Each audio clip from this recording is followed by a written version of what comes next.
What we got here is just a couple of our basic burgers. This is we call Hey Good Looking, which most of these are based on Hank Williams songs. It's caramelized onions, mushrooms, your choice of cheese. We do Swiss on it.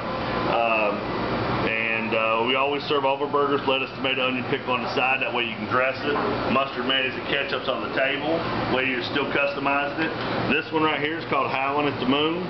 Caramelized onions, our homemade chili, and an American cheese.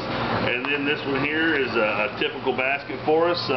Fries, condiments, and this is a bacon cheeseburger. We call it I Can't Help It. And we do some off the chart burgers. We do one called Oh My Cheese, where we do 2 grilled cheese sandwiches with a hamburger in the middle. It's a big burger. It's for the hearty. We do one called the Big Mick. It's my knockoff of the Big Mac, except where our patties are half a pound, so that Big Mac that you're eating here is a pound of meat. 3 buns, lettuce, pickle, our homemade Thousand Islands. It is, again, a spectacular sandwich. French fries, we don't use no trans fats. We try to keep it as healthy as we can. It's a burger joint, but we do a lot of off the bun. We do burgers with no bun. We have a lot of guys in here on diets. Always have fresh vegetables, squash, zucchini, caramelized onions and mushrooms are a staple here for us. We cook them down on the flat top so all the sugars are coming out. Chili cheese, you name it. And then we get a lot of our local celebrities in here. This is Sylvia from Killing Time. She works right down the street here. But again, we do the old flat top. This is probably the oldest flat top in the area, probably the Tri-Cities. And we still cook them the old-fashioned way.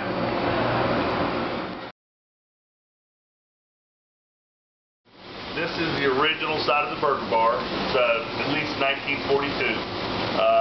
Before it was the burger bar, it was actually called the Snack King. That actually might go back past the 42 deadline. When we bought the place, we didn't want to change the aesthetic of the original. So what we did was we just cut the little hole in the wall.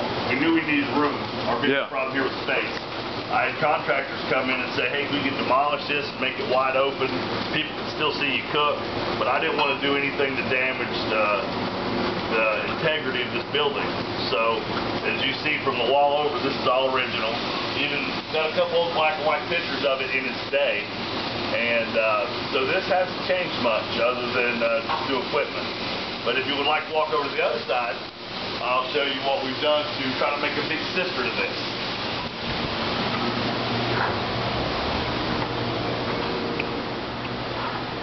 And as you can see, if you can tell, the bar on that side runs through the wall and it almost joins right to this bar. We searched for the same Formica. We couldn't even buy it just direct from Formica. So we made this bar. And these are real records. We've covered with epoxy. Of course, we've got Tennessee Ernie Ford, Hank Williams, Little Chubby Checker, Jerry Lee Lewis. And then all these are just, records of the eras. All the pictures on the wall are old Bristol, the old paper mill.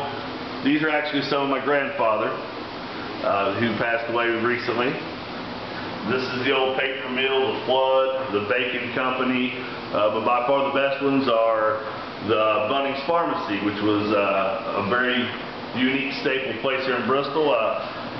Was built 1869, made it until 1984. And I've actually got one of the menus, but if you talk to any of the old timers in Bristol, they talk about Bunnings Pharmacy and their chili, the hot dogs and chili.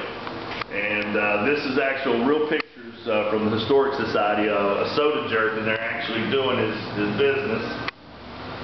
An old candy company. We tried to tie this in. We have hubcaps. We have the original brick wall. We try to keep it as 50s, the black and white checkers, the colors are the red and yellow. The material on the ceiling is the same material on the ceiling, the original burger bar, corrugated steel. We've tried to implement that all over.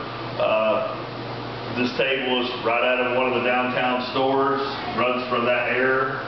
These bar stools are real 50s era bar stools, these aren't replicas. So what we've done here is we've tried to keep it as original as possible. Tom Harris, this was his business. The building that I've got here He was here for 35 years as an insurance salesman. So he was part of the downtown Bristol area. He was also my salesman, a really nice guy who passed away in December.